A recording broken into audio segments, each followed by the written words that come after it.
welcome back. I was meant to do this the other day. It seems to be a common theme running on the vlog at the moment, where the vlog is about 3 days behind and there's lots of intention and it doesn't quite happen. I did a huge mass participation event on Sunday in Birmingham called Velo Birmingham Midlands. It's a 100-mile stage race. Well, there's 2 races. There's a 42-miler and a 100-mile race, and basically they close all the roads in Birmingham and Coventry area and stuff, and they allow these riders to do this massive ride. It's very cool. There was 17,000 riders on the course all day, which was kind of crazy, and I was part of a big team who were there to basically photograph every single rider as they came through. Big mass participation stuff, lots of volume as opposed to kind of my usual very kind of highly creative stuff, which is cool. It's fine. I do this kind of stuff every now and again. It's good fun. I work with a great team who do it, and it makes the day go really, really well. But what it made me think of was, while I was shooting, was what those kind of big mass participation events teach you as a photographer, and what you learn from it. So what it made me think whilst being on site for 11 hours, I shot 2 locations over 11 hours. I shot around 60,000 images off of 2 cameras, 1 main body and 1 remote, and I shot about 17,000 something riders. It was a big day, and what it made me think was that these mass participation events, these high volume, everybody gets a photograph kind of gigs as a sports photographer, they actually teach you a lot of things. You might get some people who go, turn their nose up over, oh, I don't want to do that kind of thing, it's not my kind of thing. And on the whole, I won't do it. If someone tries to hire me in specifically for that, that's not the skill set I bring. However, I do work with a really cool team who do pull me in for the bigger events and stuff, and it's great, and I like kind of every now and again mixing it up, but I do that through that company as opposed to kind of my own photography work. And it made me think about what this kind of big event, kind of large volume of output teaches you. So I've got these 5 points that basically I think, having sat there for 11 hours with plenty of thinking time, what these kind of big events teach you.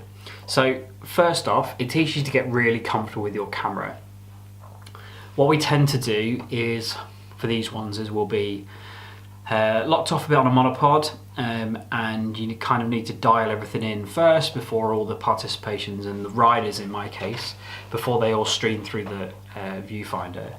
But it does get you really comfortable with your camera, because there's times when you're flipping from a portrait position to a landscape position or vice versa, and kind of you're moving focus points around really quickly, just to sort of pick certain people up as they move through different parts of the frame.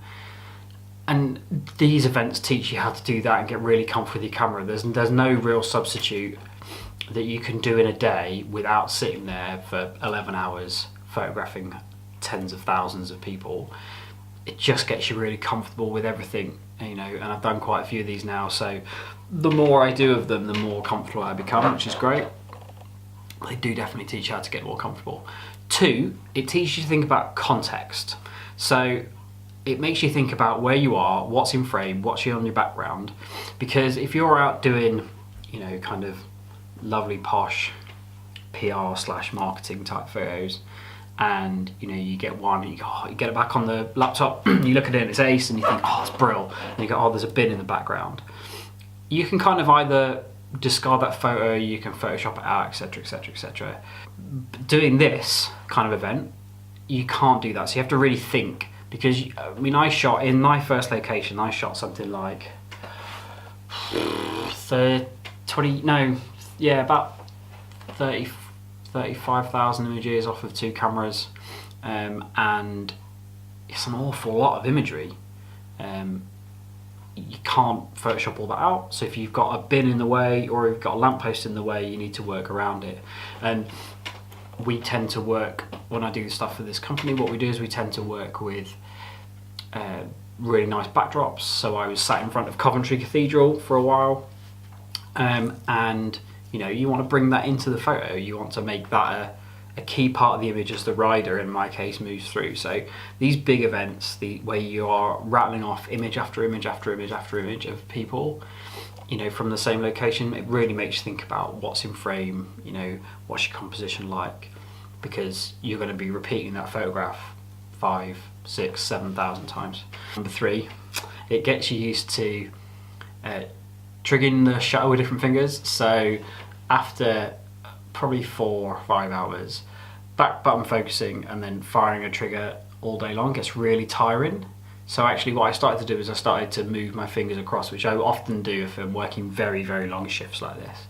So actually you build up a bit of dexterity in order to kind of do it. So that's it might not seem like an important thing, but there might be times when you're trying to get a shot and you've picked your camera up and you're not quite holding it right. If you've got the dexterity to back button focus anyway and still fire that trigger, even though you're not on your main trigger finger, so to speak, that's a really good thing. I don't know it's a bad thing at all. 4, it improves your reactions. So you'll have, on a big event like this, mass participation, hundreds of people coming through your location at one point. You will have people jumping in and out of frame all the time. You'll have a rider, for example, on Sunday I was getting riders coming through the frame and then somebody else would jump into the back, because that's naturally how they progress through the shot. And these kind of things are great for reactions because they speed it up, because they make you think, right, I need to pick that one up. So you get really good at like dialing in that focus point in order to pick out that next person. So they are good for that. Reaction speeds are good. You then rock off to I don't know, in my case, a netball game, and you've got kind of players moving around really, really quickly. Better reaction times is only a good thing.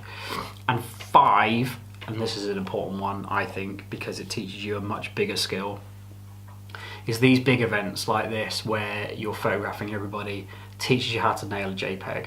Like I think the team was about 15 or 20, I think, on Sunday, and we didn't edit at all. It was all done in JPEG. It's all shot in camera.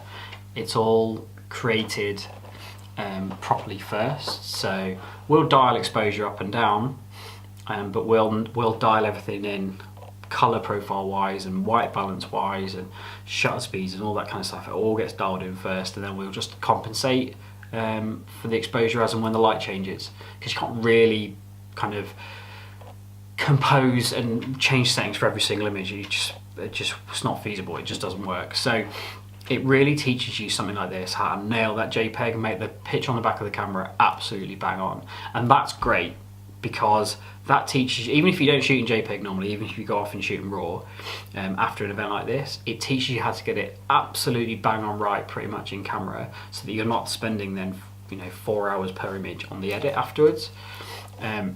Shooting, I am finding myself shooting in JPEG more and more as the years go on, because a lot of the clients I work with like a quick turnaround on my stuff. So the fact that I can dial everything in on camera and get it pretty much right where I want it means I can get stuff back out quicker, so that's great for me. But these big events like this, that's what they teach you. They teach you to nail that JPEG, get it absolutely spot on. So if you're offered these kind of things, and there's been a few of people I know, photographers I know, who've recently been offered these, chomp at the bit to get on these things, because they're ace, because the large volume of people coming across your camera will just teach you so many things. You'll learn really, really quickly, much better than going out and taking photos with friends or dropping down to a local park run just to capture 50, 60 runners. These things you'll get, the learning curve on something like this is exponential. It's brill. So if you ever get the opportunity, do go and do it, because they are quite good fun. They're exhausting, they're very hard on the body, but they're ace. And you do learn a lot, and you can then pull that back into the kind of more creative side of sports photography, if like me, that's what you tend to do. So yeah, that's me. Have a wicked day. Subscribe if you haven't already, link it up, share it around. There's going to be some changes coming, I think, for the blog. For the vlog, there's a lot of things that I'm thinking about at the minute, bits and pieces that I want to do, that I kind of want to bring you along on the journey, really. So keep your eyes peeled for that. So if you haven't subscribed already, give that subscribe button a hit, because you won't want to miss them. Peace.